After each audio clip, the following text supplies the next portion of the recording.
नमस्कार विद्यार्थी मित्रांनो, 10वी पास असणाऱ्या सगळ्या विद्यार्थ्यांसाठी एक नवीन अपॉर्च्युनिटी आलेली आहे.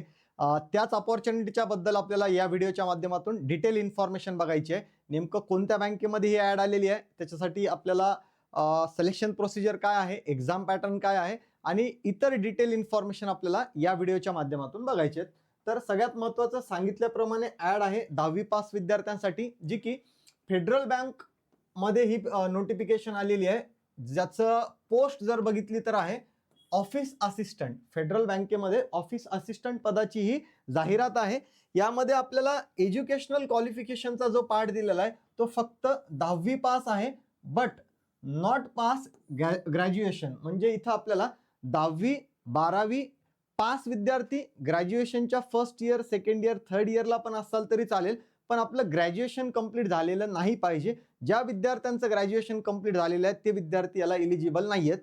अशा आधी पण भरपूर ॲड येऊन गेल्या आहेत, ज्यामध्ये आपण बघितलं की RBI अटेंडंट असेल, नाबार्ड अटेंडंट असेल, ज्याला 10वी पास हा क्रायटेरिया आहे आणि सगळेच्या सगळे अंडर ग्रॅज्युएट विद्यार्थी तो फॉर्म अप्लाय करू शकतात.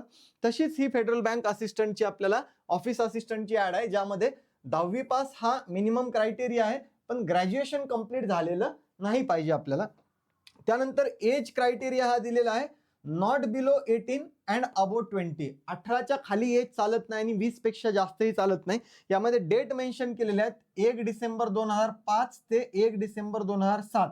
या डेट्सच्या मध्ये बॉर्न झालेले सगळे विद्यार्थी यामध्ये इलिजिबल असतील.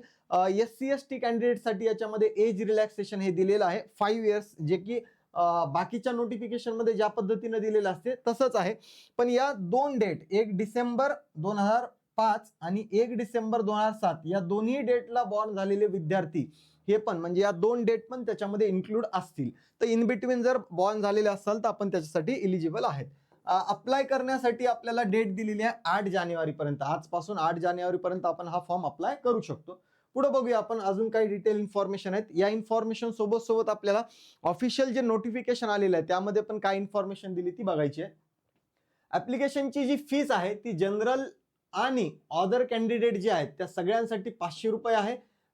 SC आणि ST कॅन्डिडेटसाठी 100 रुपये असं आपल्याला फीस दिलेली आहे ऍप्लिकेशन फॉर्मची. एक्झाम सेंटरच्या बाबतीत इन्फॉर्मेशन जर बघितली तर महाराष्ट्रासाठी आपल्याला 2 सेंटर आहेत, एक मुंबई आणि दुसरं पुणे, असे 2च सेंटर दिलेले आहेत. छत्रपती संभाजीनगर त्यामध्ये इन्क्लूड केलेलं नाहीये. त्यामुळे ह्या गोष्टी लक्षात ठेवायची की आपल्याला एक्झाम सेंटरच्या बाबतीत 2च एक्झाम सेंटर आहेत. यापुढे सिलेक्शनच्या स्टेजेस काय आहेत, आपल्याला सिलेक्शन प्रोसिजर काय आहे याच्यामध्ये, तर याच्यामध्ये एक ऑनलाईन एक्झाम घेण्यात येईल आणि इंटरव्ह्यू असं आपल्याला त्या नोटिफिकेशन मध्ये मेन्शन आहे. पण अजूनही गोष्ट याच्यात एक मेन्शन आहे जी आपल्याला पुढे PDF मध्ये बघायची, की ऑनलाईन एक्झाम आणि इंटरव्ह्यू हा पार्ट किंवा मग other way of selection, other mode of selection पण बँक डिसाइड करू शकते. पण हे डिपेंड असेल किती ऍप्लिकेशन फॉर्म येतील याच्यावर. पण जर ऑनलाईन एक्झाम झाली तर त्याचा एक्झाम पॅटर्न पण त्यांनी देऊन ठेवलेला आहे, ज्यामध्ये क्वांट, रिझनिंग, इंग्लिश आणि कम्प्युटर हे 4 विषय आहेत आणि प्रत्येकी 15 क्वेश्चन यामध्ये विचारले जाणार आहेत. म्हणजे टोटल 60 मार्कचा पेपर आहे, ज्यासाठी आपल्याला 60 मिनिटाचा वेळ म्हणजे 1 तासाचा वेळ दिलेला आहे. बिलकुल याच्यातलं क्वांट, रिझनिंग, इंग्लिश आणि कम्प्युटर हे आपण ज्या पद्धतीची तयारी बँक एक्झामसाठी करतो त्या तयारीपेक्षा ही खूप सोप्या लेवलची एक्झाम असणार आहे. त्यामुळे आपल्याला नवीन याच्यामध्ये कुठलाही पॅटर्न इन्क्लूड झालेला नाही, ही गोष्ट आपल्याला लक्षात ठेवायची. बाकी इतर इन्फॉर्मेशन ज्या आपल्याला नोटिफिकेशन मध्ये दिलेल्या आहेत त्याही बघायच्या आहेत. सिलेक्शन प्रोसिजर, फीस, डेट्स या गोष्टी झालेल्या आहेत. तर बाकी काही डिटेल इन्फॉर्मेशन किंवा इम्पॉर्टंट इन्फॉर्मेशन आपल्याला नोटिफिकेशन मध्ये दिलेले असतील तर ते बघायचे आहेत. बघा, याच्यामध्ये ही नोटिफिकेशन ऑलरेडी आपल्या टेलिग्राम चॅनलवर पोस्ट केलेली आहे @ABD संकल्पवर. याच्यामध्ये दिलेलं आहे recruitment process of office assistant. Office असिस्टंटसाठी फेडरल बँकेमध्ये रिक्रुटमेंट आहे. याच्यामध्ये इम्पॉर्टंट डेट्सचा पहिला पार्ट दिलेला आहे, ज्यामध्ये डेट ऑफ नोटिफिकेशन 30 डिसेंबर 30 डिसेंबरला ऍड आलेली आहे. लास्ट डेट आपल्याला सांगितल्याप्रमाणे 8 जानेवारी असणार आहे. Date of online aptitude exam पण दिलेली आहे. याच्यामध्ये 1 फेब्रुवारी 2026 ला ही ऑनलाईन एक्झाम होणार आहे. म्हणजे आपल्याला एक्झाम जर झाली तर याच डेटला होईल हे फिक्स सांगितलेलं आहे. हु कॅन अप्लाय, आता हे अप्लाय करण्यासाठी इलिजिबिलिटी क्रायटेरिया काय ऑलरेडी सांगितलंय. Candidate should have pass 10th standard or equivalent but not pass graduation. Graduation pass झालेलं चालणार नाही. पुढे येत असताना एजच्या बाबतीतची जी इन्फॉर्मेशन दिलेली होती ही तर क्लिअरली दिसते की एज नॉट बिलो 18 अँड अबो 20 आणि डेट्स वगैरे मी ऑलरेडी सांगितलेले आहेत. एज रिलॅक्सेशनच्या बाबतीत तुम्हाला याच्यामध्ये इन्फॉर्मेशन दिलेली आहे की candidate belonging to SC ST कॅटेगरीला आहे 5 वर्ष एज रिलॅक्सेशन यामध्ये आहे. डोमासाईलच्या बाबतीत इन्फॉर्मेशन दिलेली आहे की कॅन्डिडेट ज्या स्टेटमधून याच्यामध्ये वाटल्यास हेही मेन्शन केलेलं आहे की place of domicile of the candidate should be located in the same district of notified branch. ज्या ब्रांचमध्ये आपण वर्किंग करणार आहे त्या सेम डिस्ट्रिक्टचं डोमासाईल म्हणजे आपण महाराष्ट्राचं जर काढलं तर त्या जिल्ह्याचं असलं पाहिजे किंवा विदिन 20 किलोमीटर्स असलं पाहिजे असं त्याच्यामध्ये मेन्शन आहे.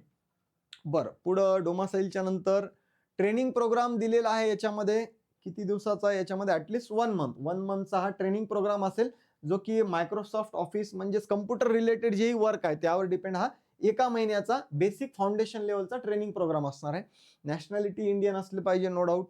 त्यानंतर स्केल ऑफ पे दिलेला आहे इथं आपल्याला 19,500 ते 22,160 या पद्धतीनं आपल्याला पे स्केल दिलेला आहे. म्हणजे आपण कन्सिडर करू शकतो एक 25,000 पर्यंतची पेमेंट असू शकते याच्यामध्ये.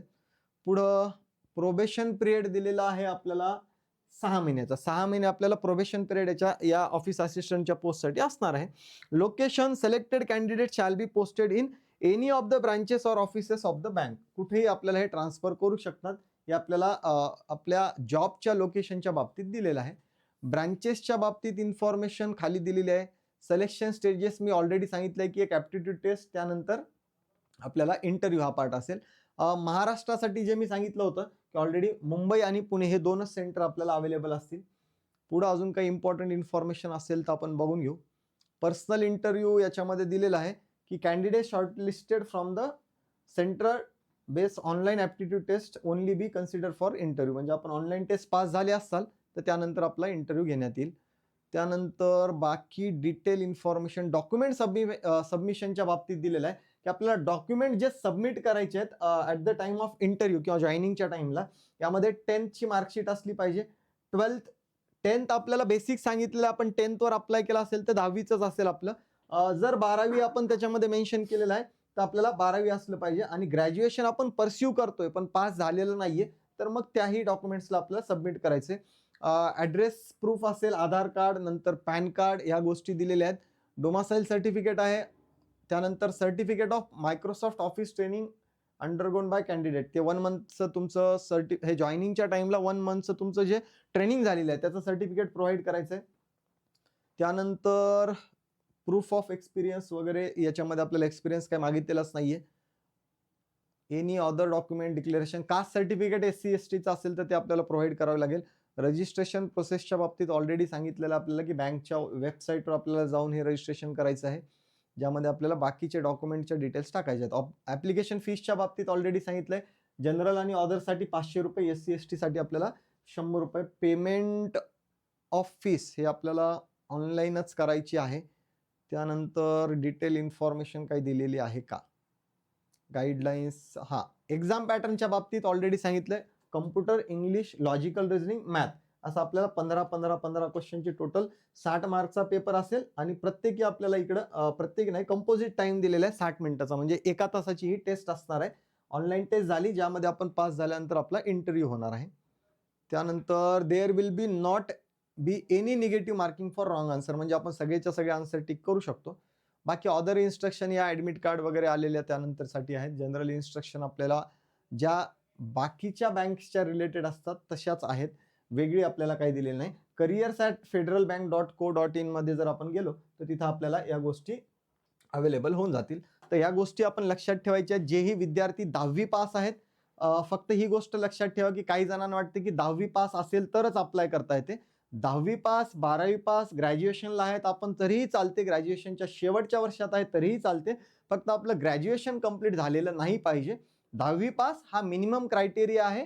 पण एजच्या बाबतीत सांगितलं आहे की नॉट बिलो 18 आणि अबो 20 चालणार नाही. या पद्धतीनं आपल्याला जर आपण 10वी पास आहेत, अंडर ग्रॅज्युएट असतानाच आपण बँक भरती परीक्षांची तयारी करताय तर आपल्यासाठी एक चांगली अपॉर्च्युनिटी आहे ज्यामध्ये ॲटलिस्ट आपण एखादा ऑनलाईन पेपर जिथं निगेटिव्ह मार्किंग नाही तो पास होऊ शकतो का. सोबत ते पास झाल्यानंतर एखाद्या इंटरव्ह्यूचा, तो पण चांगल्या बँकेच्या इंटरव्ह्यूचा आपल्याला अनुभव याच्यातून येईल. जॉब करायचा किंवा नाही हे आपण पुढे डिसाईड करू शकतो.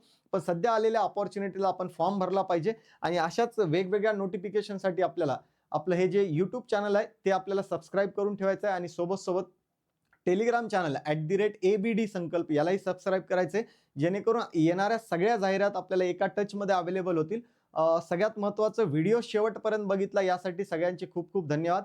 आणि 10वी पास असलेल्या सगळ्याच विद्यार्थ्यांना ही आपल्याला व्हिडिओची लिंक पाठवायची आहे. धन्यवाद.